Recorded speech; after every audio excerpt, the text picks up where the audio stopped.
a lot of story is evolving through January 1996. The last time you and I talked about and got together and talked about each month of your career, it was December 95, Starrcade 95 to be exact.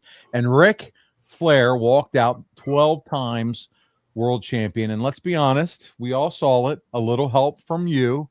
And you slid in there, you knocked out Savage with a foreign object. It was a classic enforcer moment. Rick scoops up the win. Bam, the Horsemen are back in the spotlight.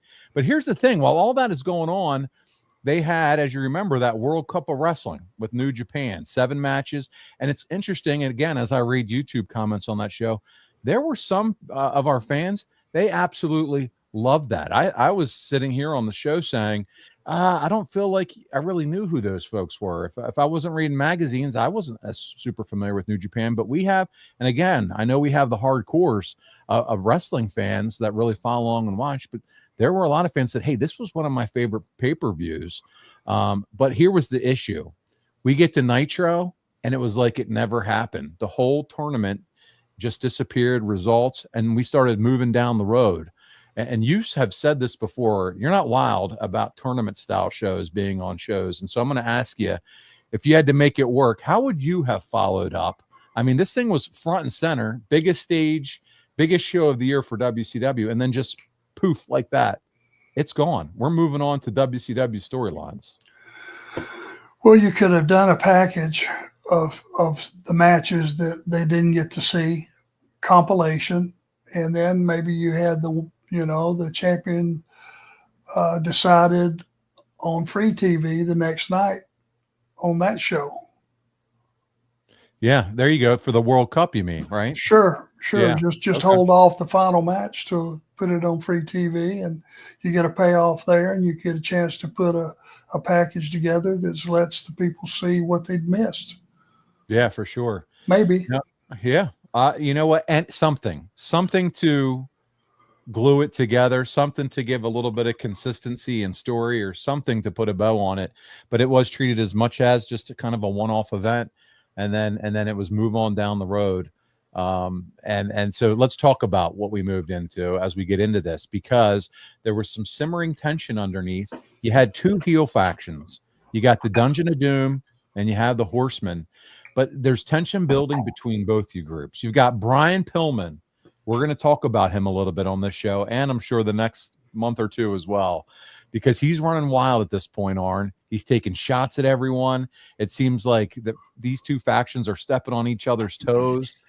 So we have that kind of going on right now. We're going to get into a little bit what happens at Clash of the Champions with Brian Pillman. But did you think that putting the world title back on Flair added fuel to the fire between the Dungeon and the Horsemen? Or was this less about the title and just more about, power plays and just things circling each other? Because here quickly on a Nitro, Flair's going to lose the belt right away back to Macho.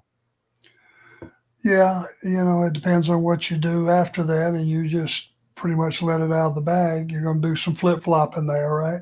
Yeah. Of the title. Now, if you've got a guy that's already established, you can get away with that a little bit if they're of equal talent, push, reputation. Savage and Hogan, Flair and Savage, you can flop the title back and forth a little bit. If you do that with a guy that's not quite ready to be in that spot, you may throw it out there that maybe it was just a fluke and it doesn't have the same value, as it would have had. Well, let's talk about that Nitro after Starrcade, because it's January 1st, 1996. It's New Year's, January 96. Where were all of you January 1996? Man, I can tell you what. January 96, Arn, I got to go to a Steelers playoff game and watch a guy by the name of Kevin Green play football for the AFC Championship, and he would go on to the Super Bowl. More on Kevin Green as we go on down the road here. But January 1st, 96, live from the Omni in Atlanta, 6,000 folks in the building, and this show was loaded with Horseman business. First, you're in the ring. with none other than Randy Macho Man Savage. Now, listen, keep in mind, you just cost him the world title the night before. So he's not actually, showing up with a Christmas card for you, buddy. And you wouldn't know it. I mean, he gets his revenge by cracking you that night with your own foreign object. And then just to twist that knife, he tucks it back in your trunks while the ref's out. Is that poetic justice or what? Where did it come from initially? He and I'd have to go back and see where he grabbed it from, but he snagged it, hit you with it, and then he puts it right back in your trunks. So I'm sure, so you must have had it. He got his hands on it. What is he doing in my trunks? Number one. You probably got it out to use it and he snagged it from you. That makes sense. Yeah.